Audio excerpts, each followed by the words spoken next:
უბრალოდ კარგად გამოჩნდეს თუ რას აკეთებს სახელმწიფო. უბრალოდ ან რას გულისხმობს ეს მთავრობის ეს გეგმა თავის თავში.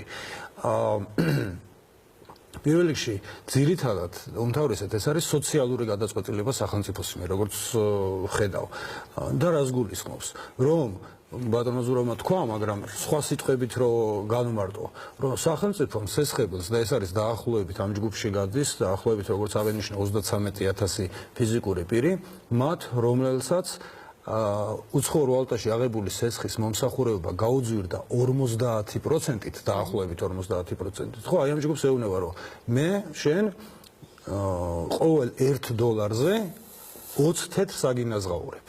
სახელმწიფო იხდის ამას. ანუ სხვანაირად რო ვთქვათ. ერთჯერადად, რა თქმა უნდა.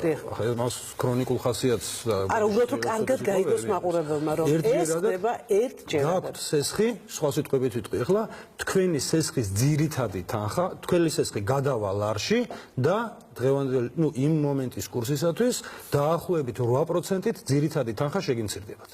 ანუ ძირითადი თანხის დაახლოებით 8%-ს უფინანსებს მათ სახელმწიფო. რაც სახელმწიფოს უჯდება დაახლოებით 65 მილიონი.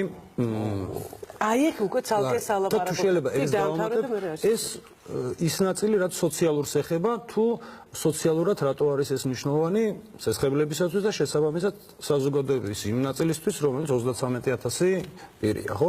ეკონომიკურად რა გავლენა შეიძლება კონდეს ამას? გარკვეულად ეს დოლარიზაციას შეამცირებს, მაგრამ ჩემის აზრით სამომავლოდ უფრო შეუწყობს ხელს ამ ტენდენციის განვითარებას, ვიდრე ერთჯერადი ეს ნაბიჯი დოლარიზაციის მკვეთრ შემცირებას. მაგრამ ამავე დროს ეს ისევ იმ სოციალური მომენტიდან გამომდინარე, გაზრდის, შეუმცირებს ტვირთს, სესხის მომსახურებების ტვირთს ფიზიკურ პირებს, გაზრდის მათ განკარგვად შემოსავლებს, ანუ იმ შემოსავლებს, რომელიც მათ საკუთარი მოხმარებისთვის შეიძლება დარჩეთ და დარჩებათ, გაზრდის ბაზარზე ერთობლივ მოთხოვნას და აქედან გამომდინარე, ჩემის აზრით, საშუალოვადიან პერსპექტივაში ხელშეუწყობს ეკონომიკური აქტივობის ზრდას. რამდენად არ ნიშნავს, რომ ეს იქნება სწრაფი ეკონომიკური ზრდის მთავარი გენერატორი, მაგრამ ეს ხელს შეუწყობს ამ მიმართულებითაც. და ამავე დროს უხსნის სავარჯიშო რისკს.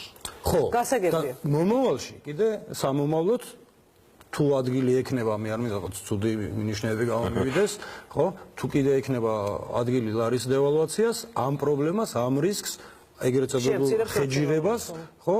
ხეჯირების საშიშროება არ იქნება და აქვე ერთს დავამატებ, სხვათა შორის ეს ყადაღებული თემაა ეს ხეჯირება გახდა, ხო? მე როგორც ეკონომისტი ვფიქრობ, რომ ეს სწორად იყო თავის დროზე ნათქვამი რა.